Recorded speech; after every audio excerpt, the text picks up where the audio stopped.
461 location. Yes, I'm on. Engine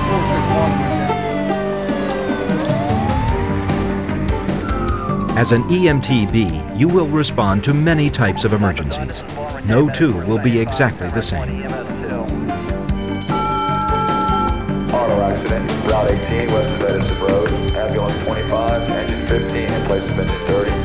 Ambulance 25. To make certain you provide appropriate care, follow the same patient assessment process each time.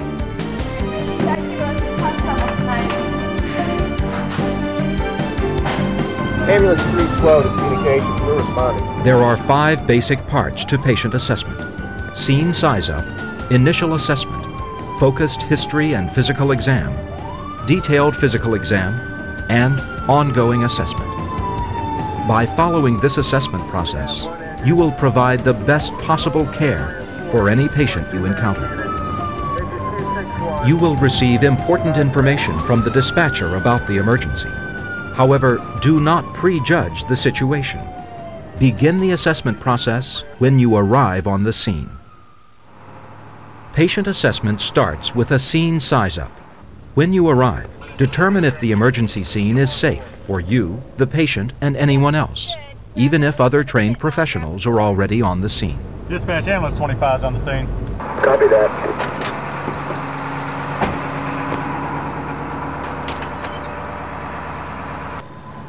I don't smell any gas. Okay, let's go. If you determine the scene is safe, look carefully for clues that indicate what might have caused the emergency. Finally, if there are more patients than you can handle, call for assistance. Was anyone else involved? No, single vehicle, single occupant. Was he conscious when you got here? No. Information from the scene size-up will help you during the next part of patient assessment, the initial assessment. Sir, can you hear me? In the initial assessment, identify and immediately treat any life-threatening conditions. He's breathing. Let's get an OPA. Good. Oxygen, how about 15? There you go. Looks good.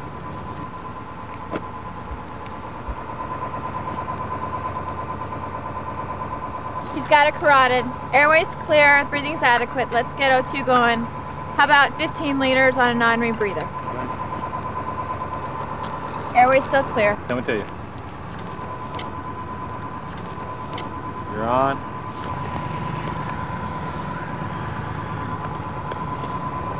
K6, come on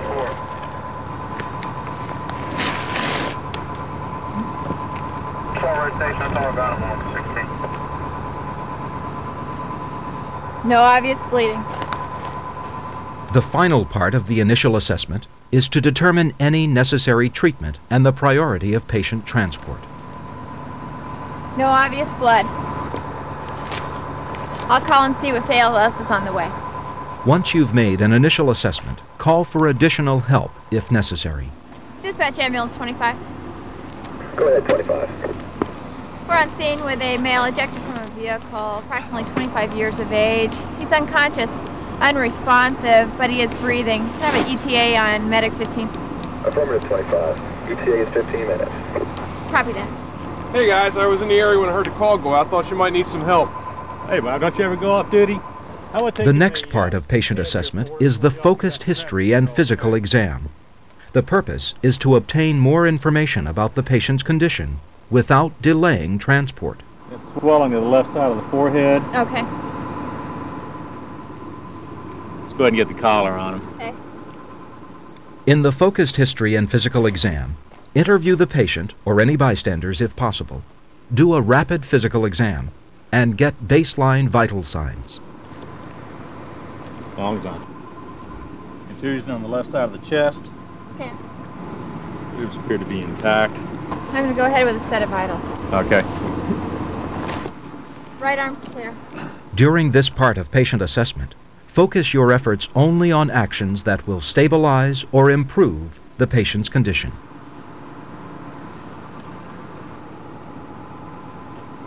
Abdomen's clear. Pulse is 120 and regular. Pelvis appears to be intact. Respirations are 20. Abrasions at the knee. I'm going to bring it in line.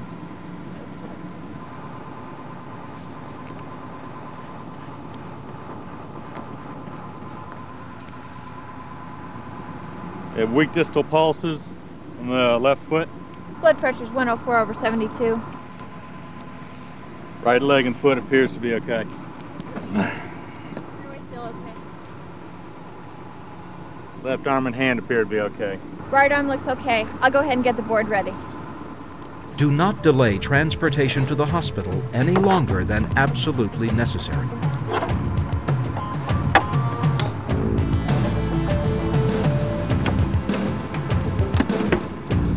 Bob, you call the roll.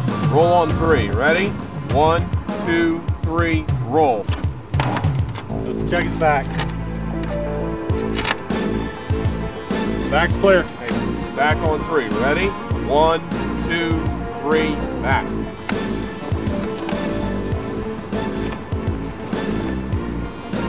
Get the spiders and the tape. Okay. I'll get the cup.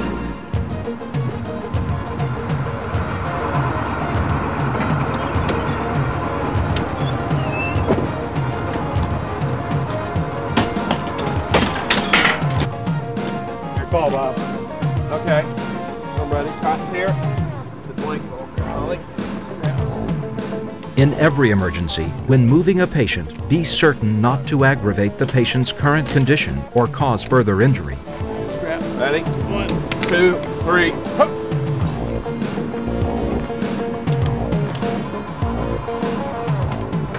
After moving the patient to the ambulance, check for any change in the patient's condition. Do a second initial assessment to identify any life-threatening conditions. Sir, can you hear me? He still has an airway. Breathing still adequate. Still has a carotid. Have Medic 15 meet us on Route 18 eastbound at the County Line Road. Our ATA is about 10 minutes. Copy that. Okay, let's go. The next part of patient assessment may or may not be done. It depends entirely on the patient's condition and time available. It is the detailed physical exam. It appears intact. The detailed physical exam is a thorough, head-to-toe check for any possible injuries missed on the scene. Blood in the left ear. Nothing in the right ear.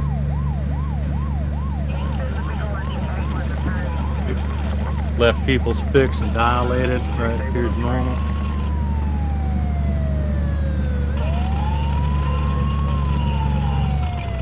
Head is clear. Mouth still appears clear. Chin appears okay.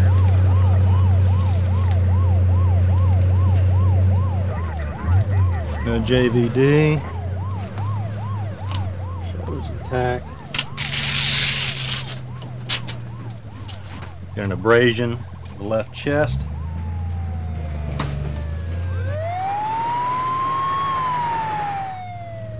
Right leg and foot appear to be okay. Okay.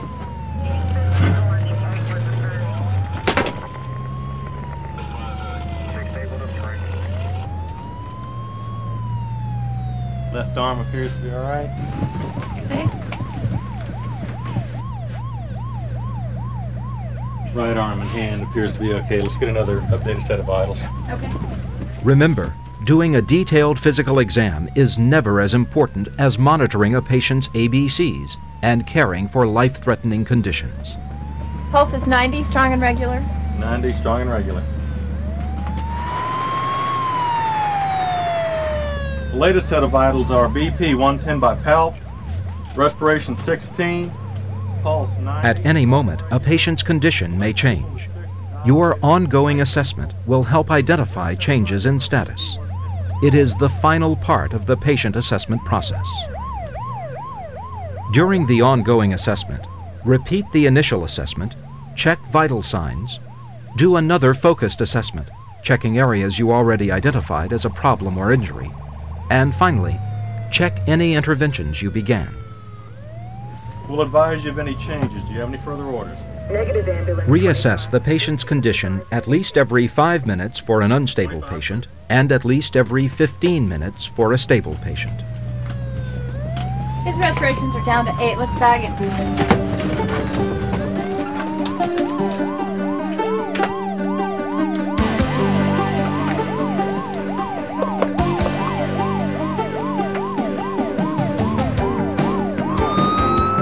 In review, patient assessment begins with a scene size-up, determine safety, and gather a general impression of the emergency.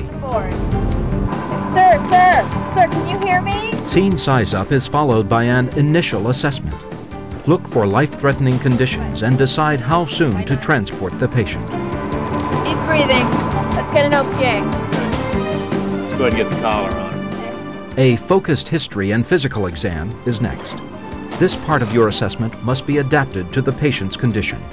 Collect a medical history, quickly examine the patient, and get baseline vital signs. Do not delay transport of a patient unnecessarily. Left side of the chest. Mouth still appears clear. En route to the hospital, if life-threatening conditions are under control, you may decide to do a detailed physical exam. It may be necessary only for a seriously injured patient. JVD. Finally, always provide ongoing assessment of the patient. It will detect a change in the patient's condition. Different patient types may require a modification of the patient assessment process. We're in Route 2 location with a 20-minute ETA. Medical patients may present different signs and symptoms than trauma patients. A responsive patient can often tell you what's wrong. An unresponsive patient cannot. In upcoming videos, you will learn how patient assessment varies for different patient types. As an EMTB, you are responsible for patient care from the moment you arrive on the emergency scene all the way to the hospital emergency department. Your thorough and accurate patient assessment is the most effective tool for ensuring patient survival.